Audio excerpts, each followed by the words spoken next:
Greetings, everyone. This is Greg Bem, one of the faculty librarians at Spokane Community College. And in today's tutorial on ChatGPT, we're going to explore agents and using the agent functionality of ChatGPT Plus. Yes, this is a feature currently just within ChatGPT Plus.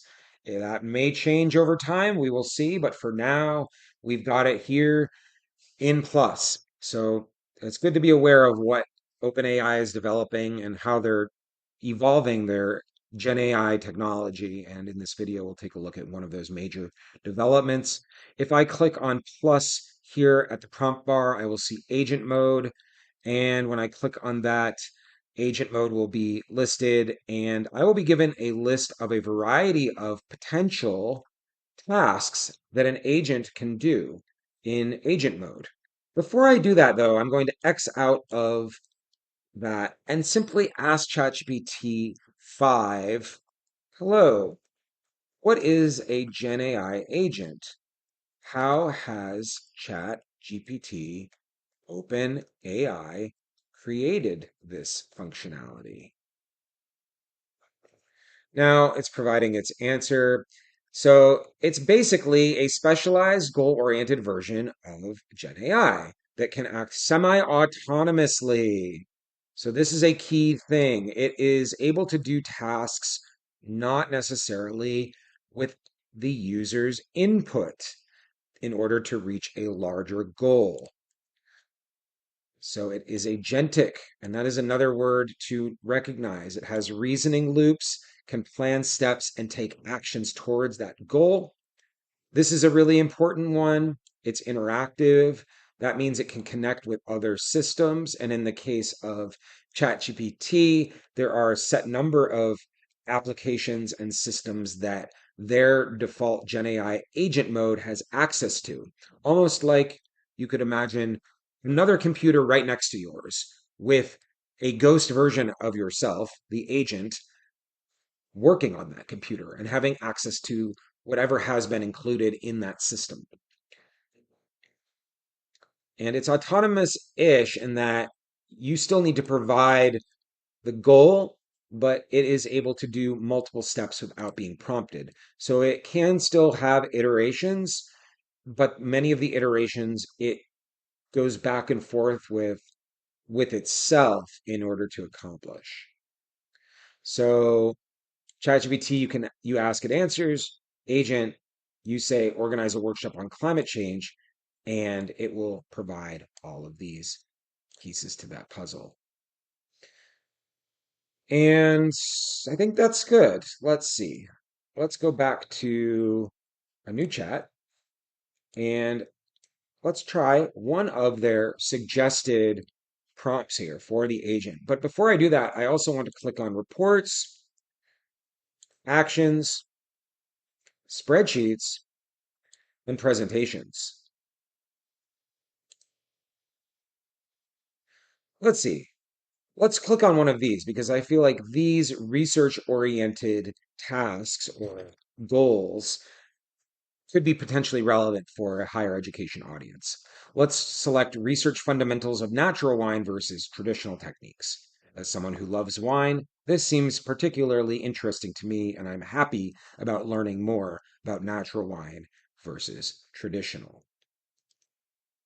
So here is what happens when you click on any of their pre-made examples. It will actually provide, with agent mode selected, the prompt that it's going to run with ChatGPT.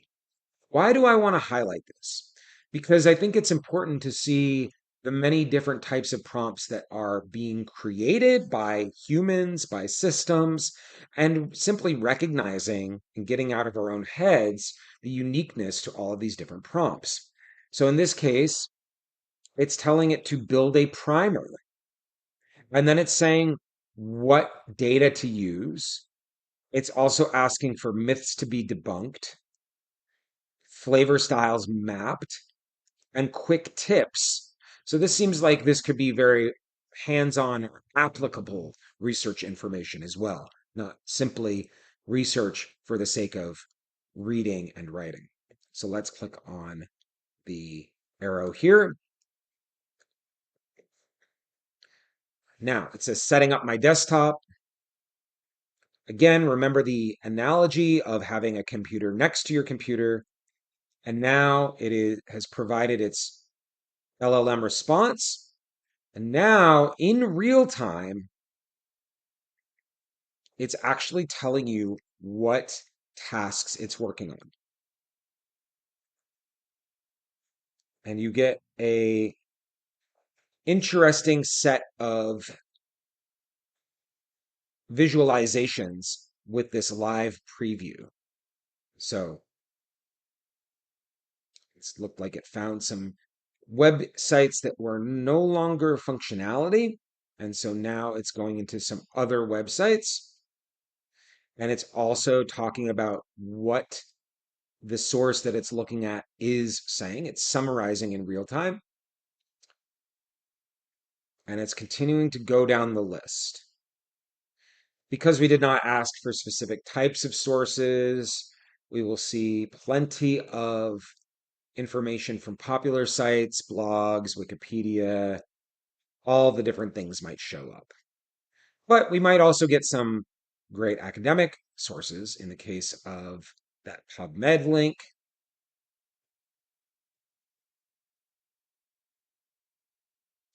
And it's reading a variety of sources. To me, it's interesting that it is showcasing that some websites are not accessible and so on and so forth. A couple things. This menu showing the activity, it also allows us to take over, which is interesting. And we can just do a hard stop on the agent's work if we ever want to. Note how long this is taking compared to a typical back and forth interaction. Now, the challenge is this level of performance and automation is fantastically streamlined, though in some cases I'm looking at the inability of the agent to access some websites, and I'm wondering if the websites are asking for a login or a free account in the case of ResearchGate, etc. And if it can't do that currently, it just leaves the source and goes to the next one. That being said, it's able to keep going, even if it runs into an issue, to continue to fulfill the tasks that it has defined as being able to lead to its ultimate goal, which was described in the initial prompt. We can let this run in the background and go drink our coffee, do some other task, or find some other goal to work on. We can literally do whatever we want. We don't have to sit here looking at this all day long. And it does take a while. It can take minutes. I believe I did one recently that took about 15 minutes. And I'm not going to sit here watching this for 15 minutes. I'm going to pause the video in a second here and then come back. But this level of automation is good in that sense that it reduces workload. The problem is if we don't watch the entire process, we don't know what it's going to miss. Certainly, we can ask afterwards what it missed and see what it says. We also are not necessarily learning just by letting it do its thing. So, really engaging with its process is an opportunity for us users to learn about how we would do this on our own or critically question what it's doing and think about ways that it may be flawed, biased, or there may be other issues. So there's two sides to this coin, just as there is with seemingly everything. And I still think it's fascinating because this is the ChatGPT version of an agent, but there are many ways developers in-house in organizations can bring agentic functionality to their GenAI platforms for specific jobs, for specific teams, for specific work goals and output uh, at companies and organizations. So I'm going to pause this video and come back when it is complete, and then we'll go from there.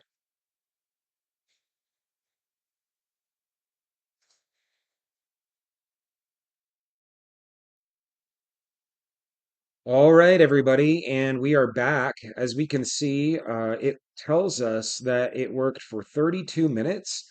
It did 23 individual sources and analyzed 186 sources, 23 searches, analyze 186 sources. Your requested report is ready and available here.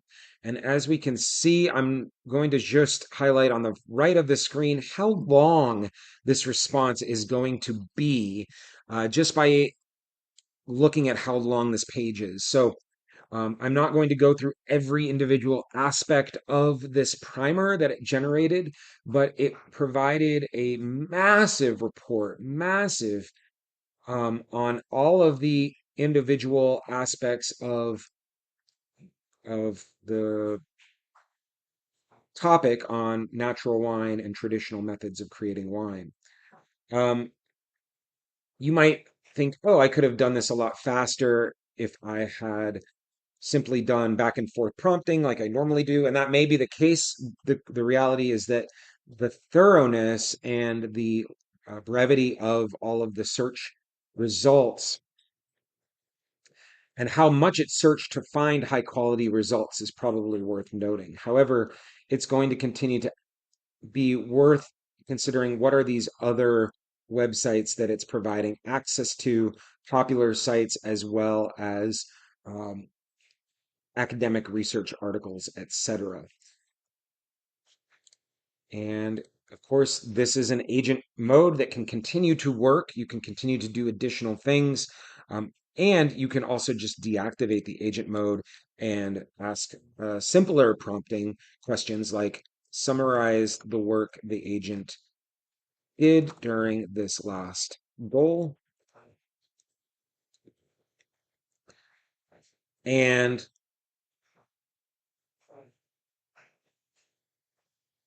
it provides the full list. Um,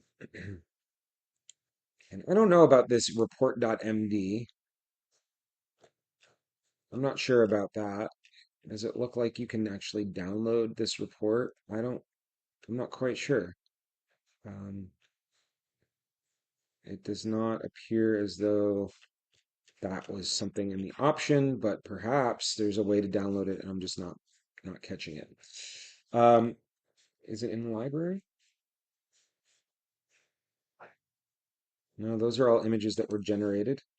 So I think that this is not downloadable currently, but it does indeed look like a significant report with a lot of work done to connect all of the various prompts that we would have to enter in order to get the output that we did.